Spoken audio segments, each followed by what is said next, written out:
Chapter 9. The Mock Turtle Story. "You can't think how glad I am to see you again, you dear old thing," said the Duchess, as she tucked her arm affectionately into Alice's, and they walked off together.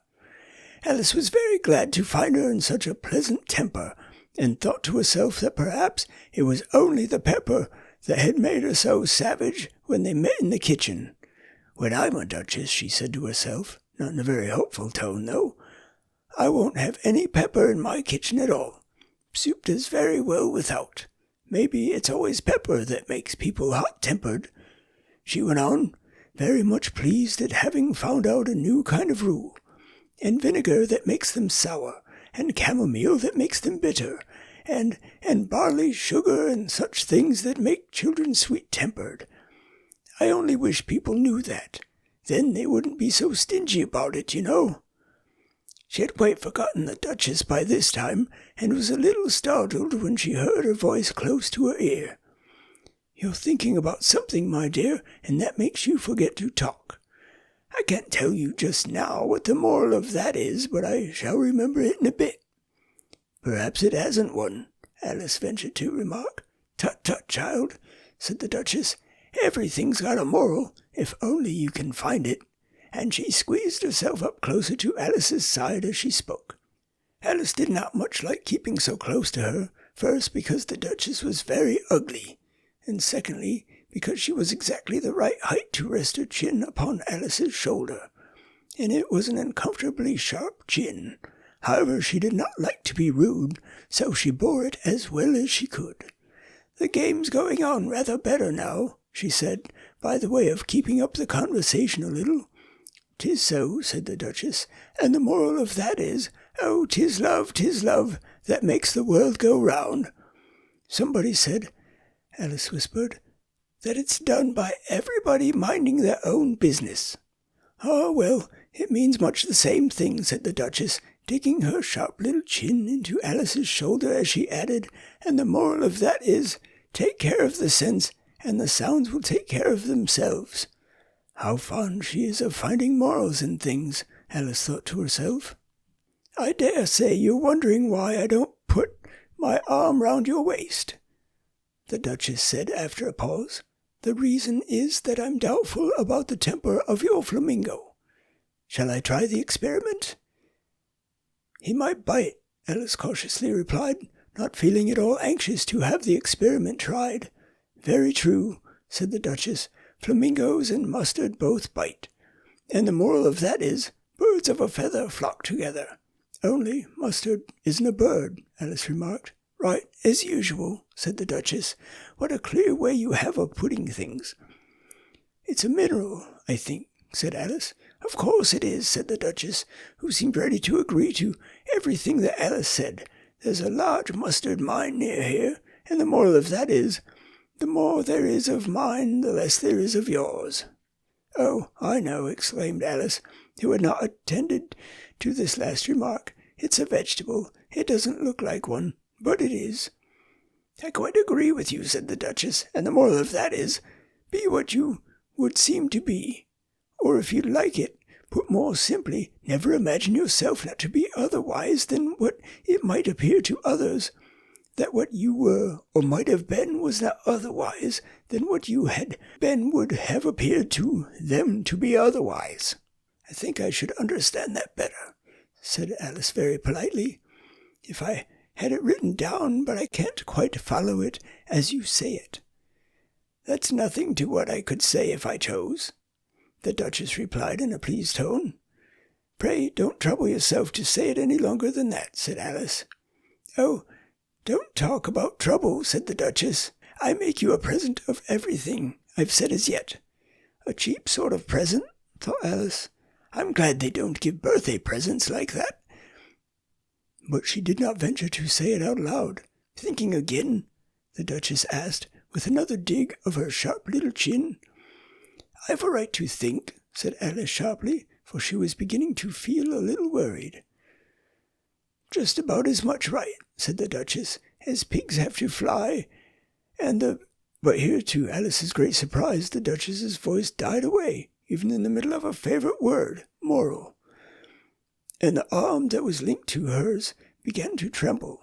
Alice looked up, and there stood the Queen in front of them, with her arms folded, frowning like a thunderstorm. "A fine day, your Majesty," the Duchess began in a low, weak voice.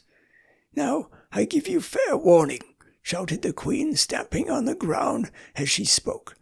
"Either you or your head must be off, and that in about half no time. Take your choice." The Duchess took her choice and was gone in a moment. "Let's go on with the game," the Queen said to Alice, and Alice was too much frightened to say a word, but slowly followed her back to the croquet ground.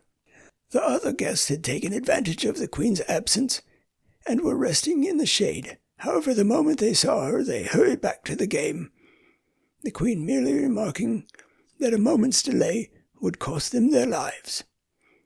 All the time they were playing, the Queen never left off quarrelling with the other players and shouting, "Off with his head," or "Off with her head."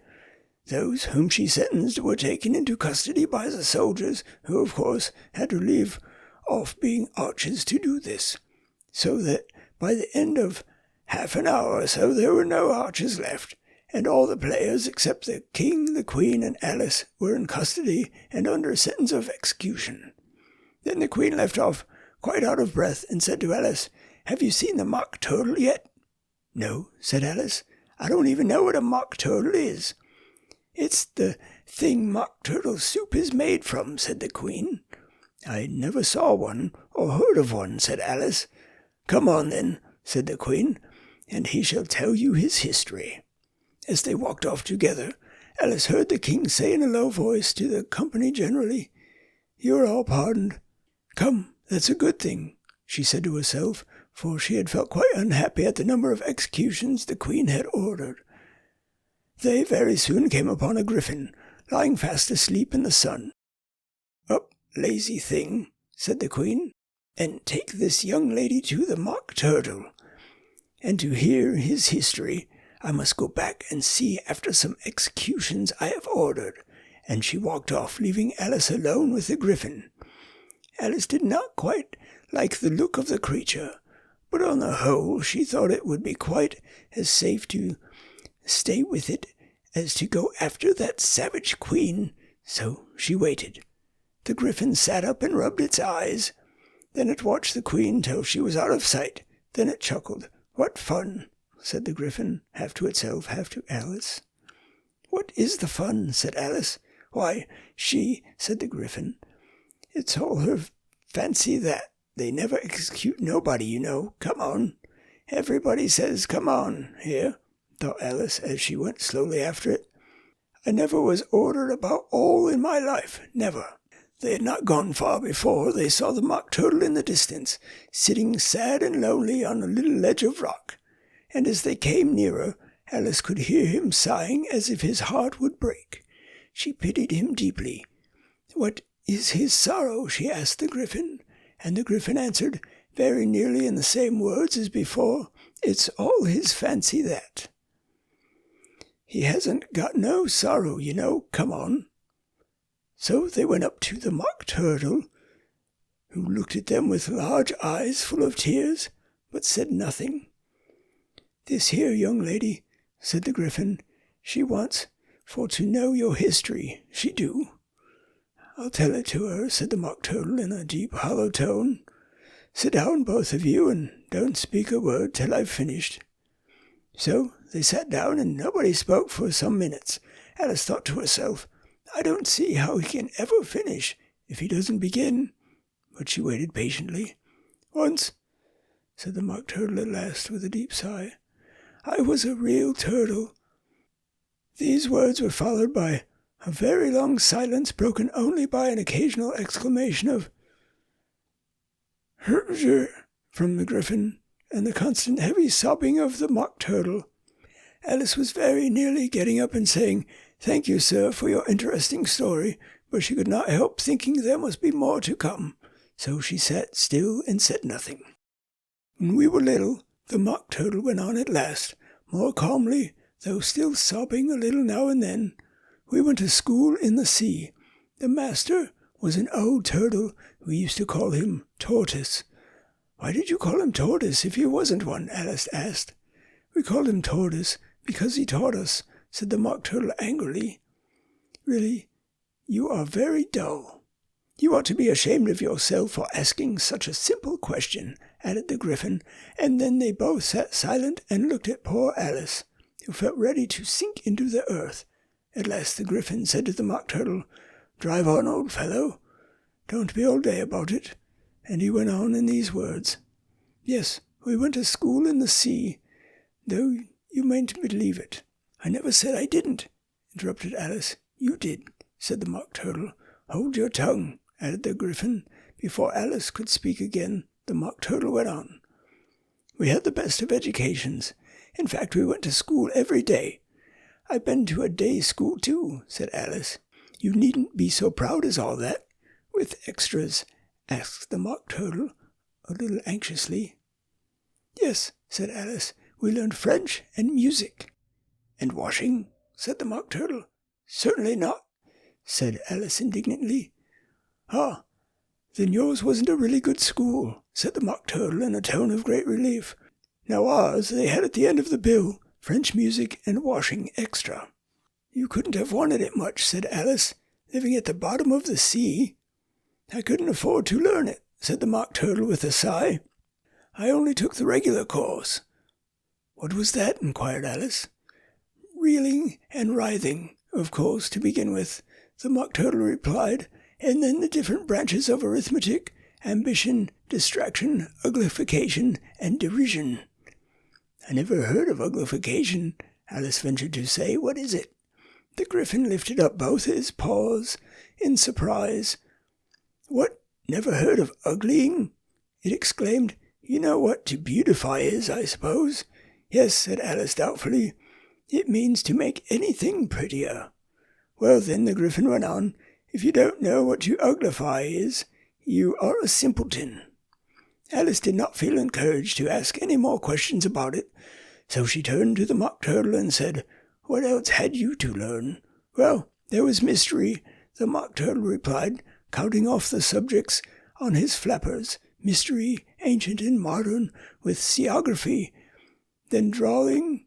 The drawing master was an old conger eel that used to come once a week. He taught us drawing, stretching, and fainting in coils."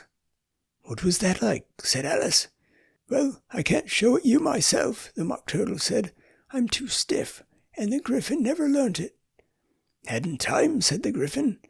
"I went to the classics master, though. He was an old crab, he was." "I never went to him," the Mock Turtle said with a sigh. "He taught laughing in grief, they used to say."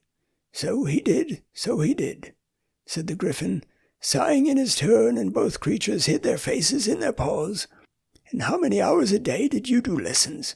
said Alice in a hurry to change the subject. 10 hours the first day," said the Mock Turtle, 9 the next, and so on. "What a curious plan," exclaimed Alice.